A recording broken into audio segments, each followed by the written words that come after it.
Seema and I am back with a new lesson on how to politely end a conversation. Now, have you ever been in a situation wherein you were talking to or maybe having a conversation with, say, a friend, a work colleague, or maybe a relative, and in the middle of the conversation, you feel like you just have to go somewhere and go off to do some important work. But unfortunately, the person who you are talking to is not ready to stop talking. He just wants to go on and on and on.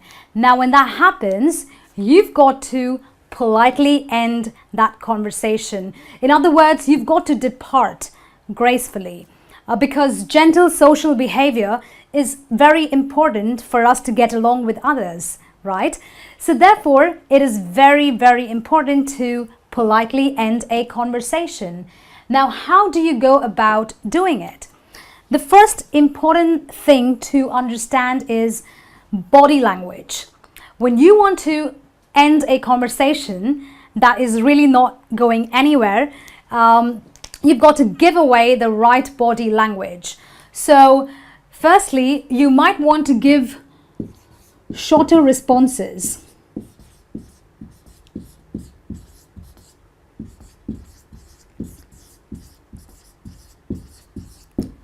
So you are talking to a family member or a relative, a distant relative who barely talks to you, but he keeps asking you about your family, your sister, your brother, and you don't want to really go into it. So you can keep your responses really short. You can say that they're fine, they're doing very well, thank you.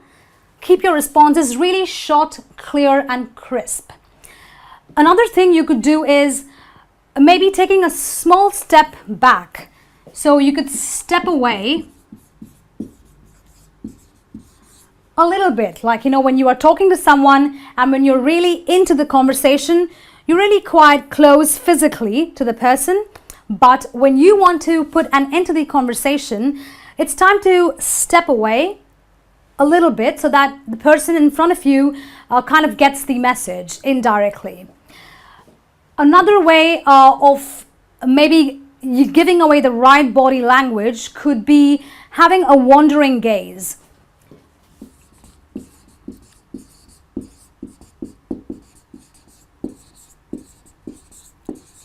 What is a wandering gaze?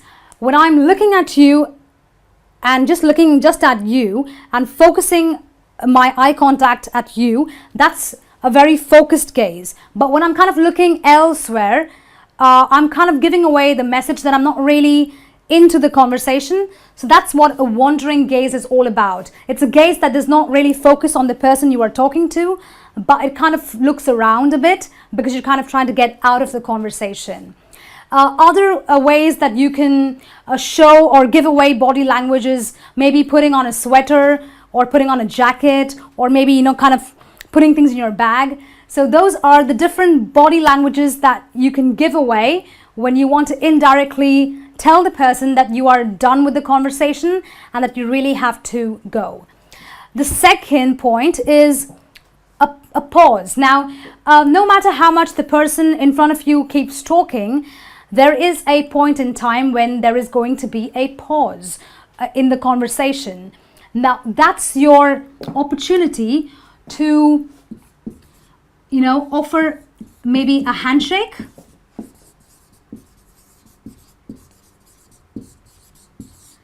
and tell them that you have to go. So when you have the pause when there is a pause in the conversation, you can just quickly offer a handshake and say that, look, I've got to leave now. So that is a very vocal way of saying that you want to end the conversation. The third point would be to apologize, but be firm. A lot of times people are very sensitive, and it happens with people who are our friends, our relatives, or people at work that we know. So sometimes for these people, you've got to apologize. You've got to say, I'm sorry, but at the same time, you've got to be very firm about your decision to not carry on with the conversation anymore. So you can say something like, I'm sorry, but I have to go. I'm sorry, but I have something very important to take care of. Okay, so you are apologizing, but at the same time you are being firm. You are telling them what you'd like to do. And our next point is appreciating. So because you are talking to someone, you've got to appreciate the time they've taken out to actually have a word with you. So when you, after apologizing and saying what you really need to do, you've got to also appreciate them, telling them something like, I'm so glad we've had a chance to talk. I'm really happy we could talk, but I've got to go now. I've got important things to attend to. And the last point is suggest. When I say suggest, I'm talking about suggesting a future meet with the person, if you're really interested, that is. So if you're not really interested in meeting the person, you could be polite and say, I'll see you later then, or I'll see you some other time.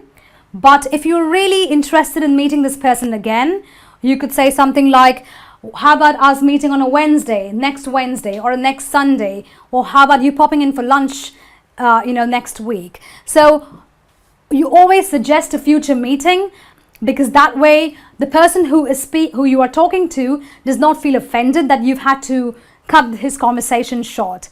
So when you do all of these things, you are actually politely and gracefully ending a conversation which would have otherwise lasted a really, really long time. Well, that's it from me on this lesson on politely ending a conversation. I'll see you with some more lessons. Until then, this is me saying